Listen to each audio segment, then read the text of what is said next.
In this video I'm playing through all of Star Fox 64, as after I watched the Mario Galaxy movie, I realised that I hadn't actually played through a Star Fox game before. I know, I'm a fake Nintendo fan. But today, we're going to put that right, so let's begin. The game opens with this cutscene showing Fox McCloud and his crew receiving a distress call from General Pepper of the Cornerian army, and he was freaking out down in the corner of the screen like he was stressed out. Apparently, this guy called Andross had declared war, so Team Star Fox got a move on to go and fight him. I then got introduced to everyone in the crew, being Slippy Toad, Peppy Hair, Falco Lombardi, I had no idea that was his last name, and of course, Fox McCloud. We all boarded our R-Wings and headed to Corneria, which is where my first level was. Just before that though, I got to learn a little bit of lore about the Star Fox universe, and apparently, Fox's dad, James McCloud, alongside Peppy, were once captured by Andross after having been betrayed by this guy called Pigma. Peppy managed to get away, but James wasn't so lucky, so yeah, Fox and Peppy have quite a bit of beef with this Andross guy. Anyway, during this first level, I simply just wanted to get used to the controls, since I've never properly played a game like this, and I did alright. I just about managed to rescue Slippy when he needed me, but Falco and Peppy on the other hand, well, I tried to save them, I did, but I mean this was just becoming a massacre at this point. But before Peppy, well, almost died, he taught me a few good tricks, like the somersault, and of course, the iconic barrel roll.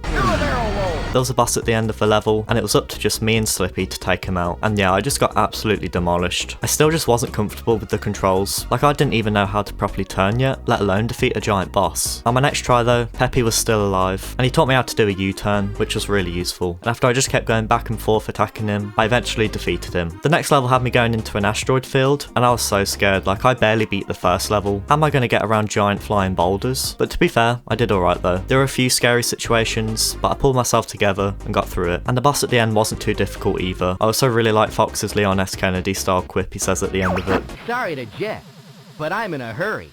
My next mission was to recover this base from the enemy army, and as I was just peacefully flying around, Star Wolf showed up. These are basically our evil counterparts, and they're led by a wolf called, well, just Wolf. By the way, why is Fox's dad named James, but Fox is just called Fox? Like, James, could you really not come up with a name? Pigma was also here as a member of Wolf's crew, and we ended up getting in a bit of a dogfight with them. There's a bomb at the base here, and if I didn't defeat Star Wolf in time, it would blow up. But man, these guys just destroyed us. And just as I had a sliver of health left, the bomb detonated. Surprisingly though, even if the bomb blows up, you still pass the mission, which is pretty nice of the game. I did want revenge against Wolf and Pigma though, but I'd have to wait a bit for that. Sector X was the next area I went to, and this is where I found Andross's secret weapon. It was this giant robot looking thing, and as I was fighting it, Slippy decided to be a bit of a hero, but then ended up getting himself knocked onto the planet Titania. And after defeating the secret weapon, we headed straight there, and I got to try out the Landmaster here. And this tank could move, I could hover around and even do a barrel roll in it. Surprisingly, Slippy was still alive.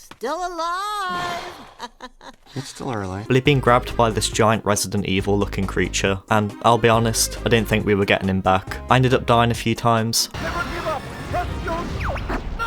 I hate this game so much. And when I only had one life left, I honestly thought Slippy was about to become Frog's Legs. But just as I was about to say my goodbyes, I actually managed to defeat it, and we pretty quickly got out of there. There was now only one mission left before the final one, but things, well, didn't exactly go to plan. You see, I had to take out the satellite to get to Venom, which was the planet Andross was on. But of course, Star Wolf showed their faces again. And I'll be honest, they just wiped out my whole squad. During parts of this, it felt like I was playing solo no-fill squads in Fortnite. Also, it's funny how my team constantly calls for help in this game, but when I'm in trouble, they don't bloody do anything. Like, yeah, I see how it is, guys. A game over in this game quite literally means game over. Like, it's over, you're done. So yeah, I had to start all over again. I went and replayed the first few missions, but this time, during the fight when Slippy got grabbed, I defeated it a bit quicker, which meant that good old Slippy was safe. This also meant that I didn't have to go to Titania again, which was a bit of a relief to be honest. Instead, I got to go somewhere brand new. I really like how there's multiple different routes you can take in this game. Like, one playthrough can be almost completely different from another. So this time, instead of Titania, I went to the planet Macbeth, which is an interesting name, as does that mean that Shakespeare existed in the Star Fox universe? I wonder if he was a human or an animal. This was another Landmaster level, and I definitely prefer this one to that other one in Titania. It had me chasing this train, trying to destroy it, as it had a bunch of the enemy's supplies on it. Eventually I got to a point where I could send the train into a fuel bunker by hitting 8 switches. Some of these were pretty tricky to hit, so I ended up missing a few, which was kind of annoying. There was of course another boss at the end of the level, and after I defeated it, the level was complete. So after taking taking a bit of a different route, I finally made it back to that satellite level. I had quite a few lives going into it, and this time I really tried to focus on getting rid of Starwolf as quickly as I could. It definitely also helped having all of my team alive during this level as well, so I didn't have all of Team Starwolf going after me at once. After I destroyed the satellite, that level was over, and I finally went to Venom. After I manoeuvred my way around these trees, I guess, I went inside this temple where I had to fight this Dragon Quest looking golem. I ended up dying here once, but after I defeated it, it ended up falling into pieces. And I'm not gonna lie, I kind of felt bad for it. Like, it was scared and running away and I just destroyed it. Moving on though, it was now time for me to finally face Andros. And this guy's literally just a giant head. He's a giant head. Oh yeah, and he's also got 2 hands as well. Can't forget them. And it's one of those classic floating hand boss fights Nintendo seems to love. But I've gotta say, some of these moves are pretty dangerous. I especially don't like the one where he just straight up tries to eat you. Having a bomb during that attack definitely helps though. But really, to get better at this fight, I simply just needed to learn his patterns. After a few tries at it, his face fell apart, revealing his FNAF looking endoskeleton. He then tried to do the bite of 64 on me, but after I attacked him a couple more times, he was finally defeated. Fox flew out of there, and with Andros defeated, Team Star Fox returned to Corneria to go and see General Pepper. He offered them a place in the Cornerian army, but Fox is like, nah, we're gonna do our own thing. And then they quite literally ran off into the sunset. I mean, what a beautiful ending. Also, you get an invoice at the end of the game showing how many enemies you've destroyed, and I found this quite funny. Like, I really didn't expect this game to end like a FNAF night.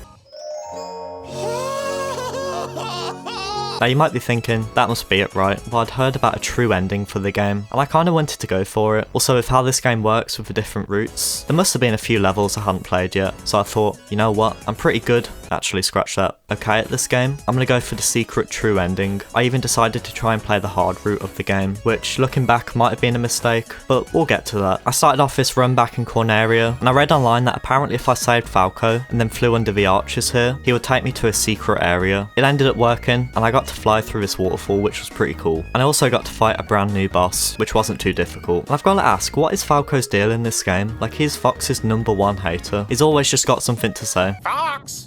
Your finger's on the transmit button. Nice one, Foxy. Anyway, taking Falco's secret path led me to Sector Y, which had loads of these flying mechs around. What I didn't realise though, was that if I wanted to stay on the hard route, I needed to defeat 100 enemies in this level, and unfortunately, I only got 70 on my first try, and I had to spend a life to have another go at it. This time though, I actually focused on defeating as many enemies as I could, and I eventually got over 100 kills, which took me to the next level, being Aquas. It had me in the blue marine down on the ocean floor, and apparently Andros had a bioweapon down here. My favourite part about this level was the fact that I had infinite torpedoes, which made defeating enemies pretty easy. The boss here genuinely almost did me in though. It was a giant clam, or something like that, and I had to hit its eyeballs to defeat it, but after getting a bit lucky, I managed to defeat it. Zoness was the next level, and this place was pretty grim looking. There's toxic waste everywhere, and as I made my way through the level, I had to destroy these searchlights that were looking out for me. Otherwise, if they spotted me, I would be thrown off the hard route of the game, so I had to make sure to defeat them. I did have a bit of help with that though, from this character called Cat, who just randomly showed up. One of the hardest parts about this level for me though was defeating the boss at the end of it. He would just go absolutely crazy once his health was low, which ended up killing me a few times. But I eventually just got a bit lucky and managed to defeat him. The next mission here at Sector Z was pretty annoying, as I had to protect the Great Fox, which was basically our command ship. Rob, the robot who's piloting it, would let me know when the missiles were coming, which was useful. The missiles move pretty slow, so it's pretty easy to take them out when there's only one of them, but when it got to there being 2 or 3 of them, I had to make sure I was in a good spot to destroy them. Otherwise, the Great Fox would get blown up.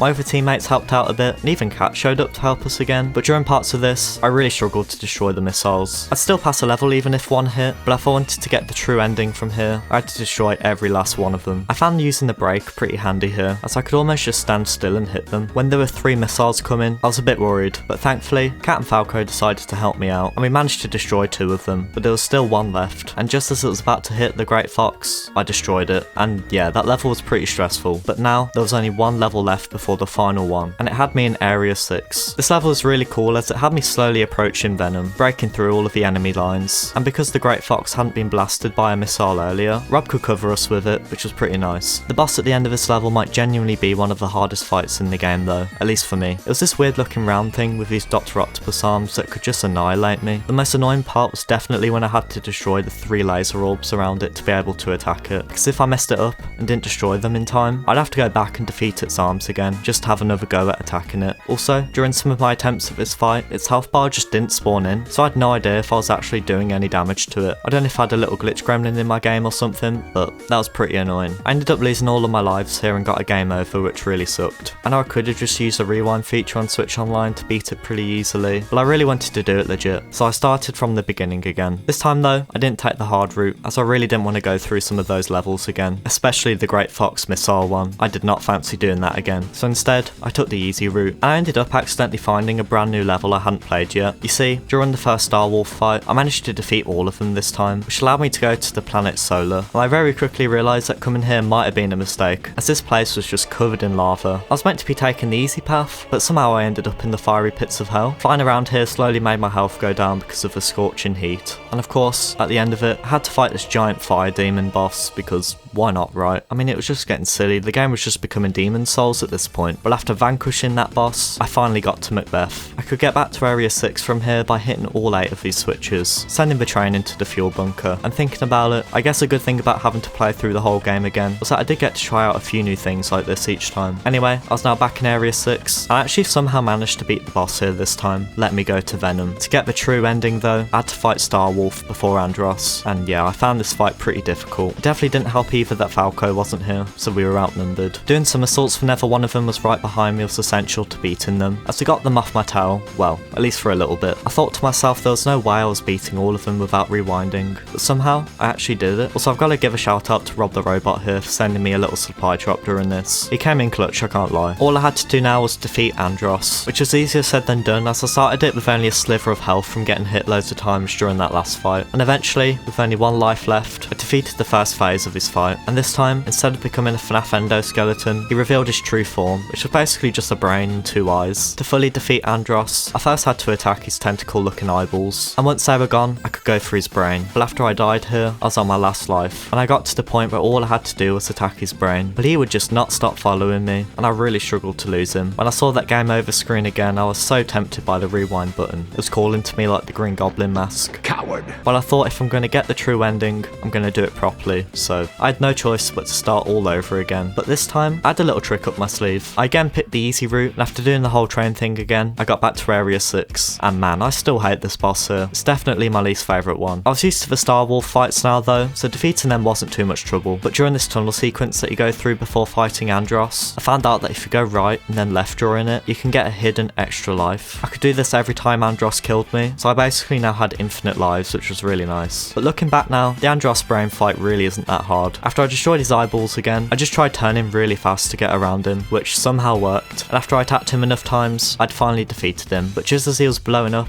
he said that if he was going down, he was taking Fox with him, and after Fox let out his iconic scream, all of a sudden the James McCloud appeared. Don't ever give up, my son. Father? It's me, Michael. And he helped guide me out of Andros's lair as it was blown up, and he really is just a cooler version of Fox. He's even got a nice pair of sunglasses on, but I'll be honest, he could have been a bit more specific with his directions. All I'm saying is a simple left or right would have been handy, James, because as I was trying to follow him, I started crashing into the walls, and I thought, oh no, here we go, I'm definitely going to die here, aren't I, and have to fight Andros again. But then I saw the light, and I just about made my way to the exit and reunited with the rest of the team. Well, just Falco, as Peppy and Slippy were still in the medbay.